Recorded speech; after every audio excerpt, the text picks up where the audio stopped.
What's up, y'all? It's Anna. Welcome back to my channel. We're going to get into Bel-Air. Now, this is going to be an informal, we just talking, brief little synopsis of what's happened in between episode 2 and 5 because I am way behind. Just decided to review this show.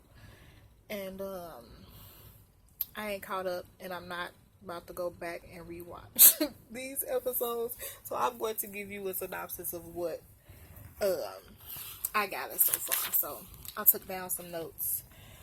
So far with Aunt Viv, she's basically trying to find herself again in the art world. Y'all know she's a painter. And she's trying to get back into the swing of things because she feel like she lost herself after supporting Phil for so long when he decided to get into politics. But we also find out that he used to be in her position. He played a backseat to her because when they met, she was a really big artist and people knew who she was. Like, it was, oh, who is that with Vivian, whatever her maiden name was at the time. So, you know, the roles reversed and she did, you know, what she had to do for her husband. But now that she's getting older and, you know, everybody else is finding their thing in life, her kids, her husband, Will, she feel like she needs to get back into finding her, getting back to herself. What else has happened with her? Oh, child, she done met old Green Eyes, Michael Ealy. I don't know what his name is. I do not know who he is in this show. I believe that he's an artist. He has to be an artist. He's a really big fan of her work. And we can already tell that he got a crush on her. Let me tell you something. Michael Ealy is a problem. He is a problem in everything that he play in, he end up being an issue. And he's going to be an issue in this one because he fell in Aunt Viv. And Aunt Viv is very married. So that's going to get messy. Let's skip over to Uncle Phil. Uncle Phil's campaign is going better than it was. He had slow momentum at first. Wasn't nobody really messing with him because, especially the low income black community, people in the hood, like, they wasn't really messing with him. Like, you rich, you forgot about us, you went on to Bel-Air, and you know, you uppity now. So wasn't nobody really messing with him until they had some type of picnic fundraiser where Uncle Phil and his line brothers was there. He's an alpha. And Uncle Phil was bombing. Like, he was trying to talk to the Reverend so the Reverend can give his support. And Reverend ain't fooling with him because Uncle Phil ain't been around for the brothers. So Will kind of broke the ice in that situation because he ended up getting up on the stage and being his charismatic self and asked Uncle Phil to show them how they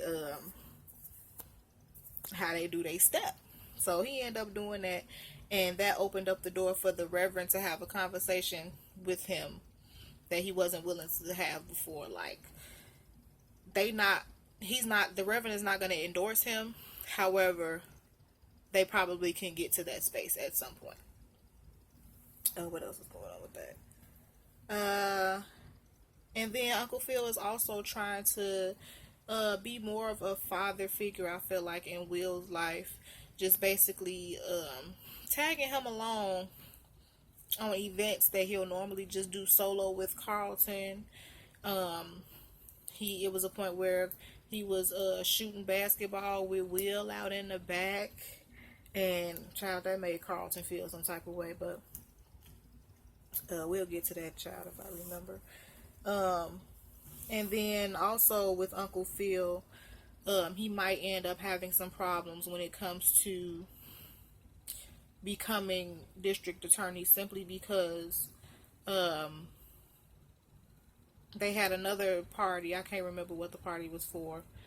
But Uncle Phil ended up doing a speech, and it was another fundraiser, and I think the wealthy people end up paying money to have some type of exclusive stuff happen at the party for them. But Will told the people that he was going door to door that was supposed to be supporting Uncle Phil. He was asking for their vote. He told them to come to the party so Uncle Phil can connect with the people, and that's what ended up happening. And somebody asked him, what are you going to do about the over policing of black men and all this extra time served? And they asked him how he felt about defund the police, and he said it's critical. And I know this might ruffle some feathers, but if elected, I'm going to make sure that the police get their ish together, in so many words. And Lisa's father is a police officer, and he was standing out there when Uncle Phil was giving this speech. So it's gonna be some smoke in the city at some point. Let's jump to Hillary. Hillary, y'all know she's a food blogger, and her mother are kind of at odds right now because her mother got her an opportunity to interview with Haute Cuisine, which is the top food magazine in LA, and they basically were racist towards her and told her that, you know, she needs to first of all, that her family is not their target audience, which means black people ain't their target audience. They said her food is a little bit too spicy, and she needs to tone down her wardrobe so it won't be distracting from the food. And it's just like, y'all love to want to tell us to water down ourselves to be more palatable for you, and I'm here to tell you, no, we're not doing that. I'm sorry, we're not doing it no more, and that's just is what it is. So I ain't mad at Hillary. And Via felt some type of way, but some of her real woke friends that's still in touch with their black side and didn't get all uppity like some of her other friends, they weren't mad at Hillary. She like that's right. That's exactly what you do. You call them out on their BS. You don't let them tell you what you should do with your situation that you got going on. Like, if that's your brand and that's how you came up, and she said that was her grandmother's recipe, so no, I'm not going to tone down anything, period. Aside from that, her and Jazz are feeling each other, and I like the fact that it's not just him chasing her. Like, they both feeling each other. She ended up getting him a social media account because she came to his shop. Jazz owns a record store, and they end up chopping it up, and she put him on her Instagram, so I'm sure that's going to generate some, traffic to his record store, as well as his page, because then she created an Instagram account for him, and she also followed him. So they gonna show us more about their relationship at some point. I feel like they're gonna end up hooking up, and I'm so here for it. Let's jump over to Carson. Carson is pissing me off in this series. Like, he a hater. He's jealous of Will, but Will had already told you, like, I'm coming for you. I'm coming for your spot. You might as well get ready, because you think you hot shit around here, and I'm finna show you who really is. Like, Will is becoming the popular black guy at school, and Carlton can't take it. Like, he really can't take it. And it's like, you can't really be mad at Will. Like, y'all from two different places. Will is just cool, and like, he got that Philly swag. And since Carlton grew up privileged, he never got the opportunity to develop any swag. So he's literally just the black guy that, I don't want to say act white, but he ain't got a whole lot of flavor. I just put it that way. And he also mad that Lisa is feeling Will. And he mad that Lisa don't want to be with him no more. And Carlton is gonna bite himself in the ass when it comes to Lisa, because I think she's trying to put something together for her late mother. And I feel like Carlton is only helping her because he feels like he's gonna end up getting another chance with Lisa.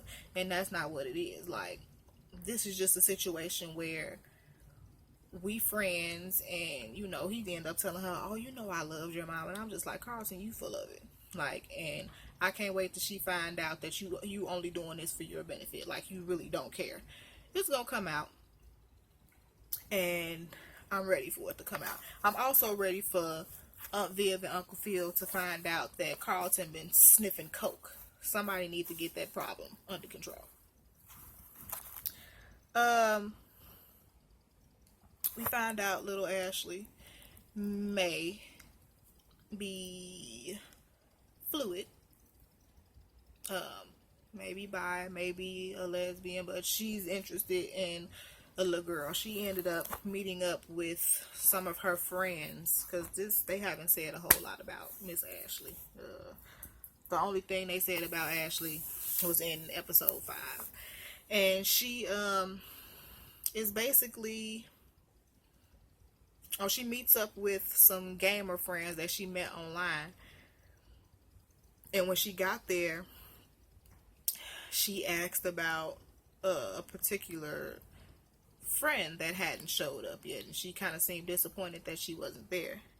And then later on in the episode, she ended up seeing the girl, and they hug, and they did an extra extended hug, and you know, she did that gaze. Ashley did a gaze at her, like that loving, I like you type thing. So that's what's going on with Ashley. It's not a whole lot. I guess we gonna get more of that story as the episodes go on. I don't know how much more we gonna get, because we already finna be on episode 6, and there's only 10 episodes. But Ashley is not a real big part of this series for now. That might change in the future. Child, let's get into Jeffrey. Jeffrey got to be an ex-assassin or ex-kingpin because he was able to get Rashad killed. Like, Rashad kept trying to come for Will. He was probably going to end up making his way to LA, or having somebody do something to Will, somebody that he knew in LA. So he ended up getting Rashad killed. And he got to be more than a house manager, because for one, I ain't seen him doing no work yet. I ain't seen him really answer no door. I ain't seen him sweeping, mopping, dusting, answering the phone. Like, every time I see him, he's sitting down with a drink in his hand.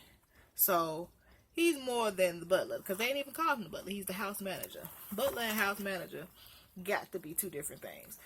Jeffrey is just the guy that get it done. If you need something handled, let Jeffrey know.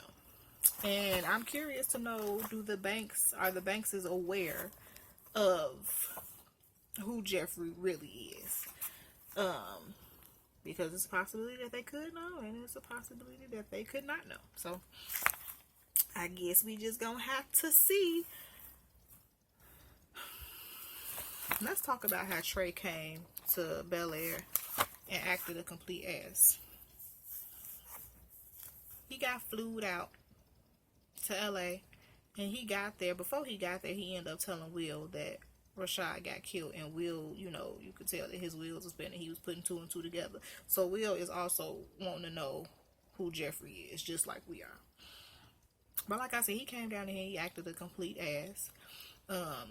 He didn't want to wear the suit to dinner. He thought it was lame and corny. I'm not feeding into that. It's like, you in somebody's house, and this is what we do. Like, just put it on. What? It ain't gonna hurt you. Um, and then the fact that Trey just assumed that Will was coming back to Philly. Like, ain't nobody tell you that.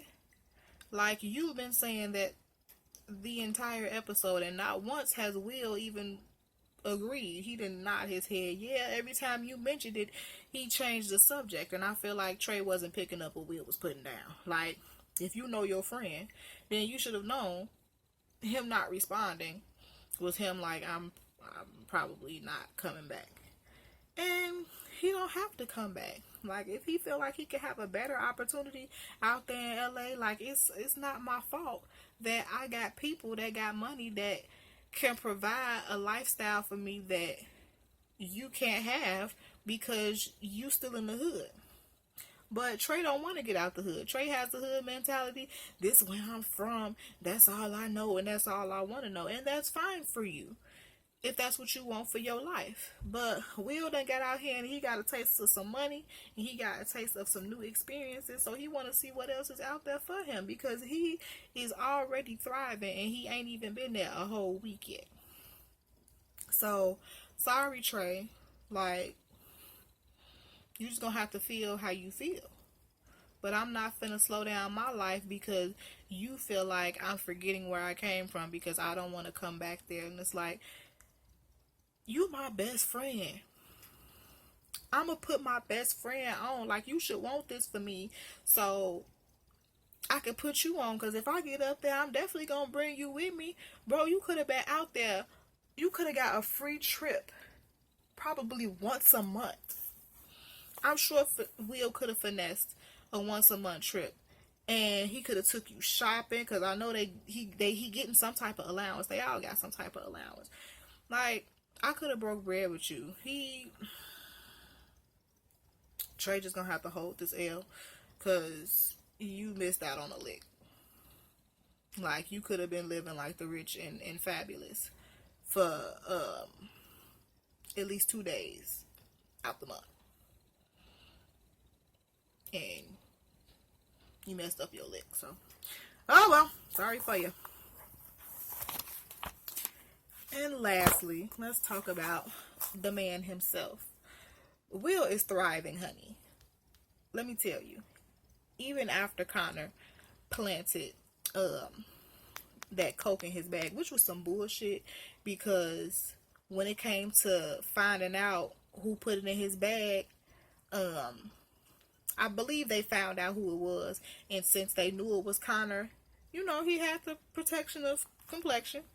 Nothing happened to him, We're not gonna get into that. He was able to get away with it, but Uncle Phil and Aunt Viv made it their business to let the principal know that they was gonna shake the table if he ain't fix it, and if he ain't fix it quickly. Or like Funky Dineva been saying, I don't know why this is so funny, but he been saying, do it moving. And you better do it moving. I don't know why that's so hilarious to me, but it is.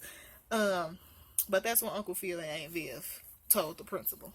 So Will has been thriving ever since. He won one of his basketball games, and that's why Carlton is hating Will so much, because Carlton had a lacrosse game, and he couldn't keep his head in the game because wasn't nobody in the stands. I don't know if usually people be at lacrosse games, but for some reason everybody and their mama was at the basketball game. I don't know if they wanted to come out to see what Will was gonna do, but everybody was at this basketball game.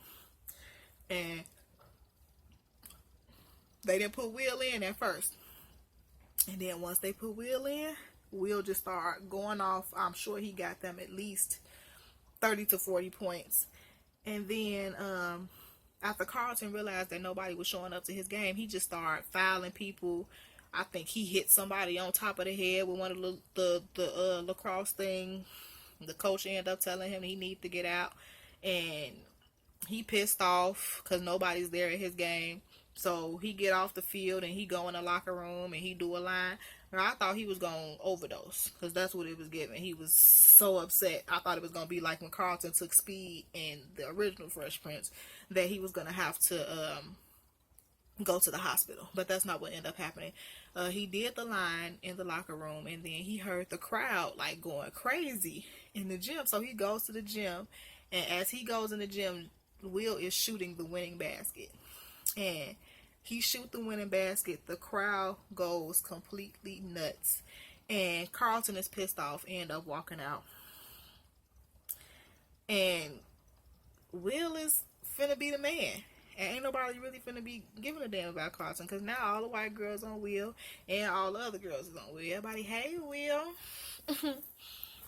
I see you after the game. Or I see you at your game. You know, you should give me your number. Like, shit like that. So, and I'm sure Carlton wasn't getting it like that. Not with the women. Like, you might have been popular. And people might have thought you were pretty nice. You know, you was a token black dude. But you weren't giving swag. You weren't giving Philly. You ain't Will. Sorry.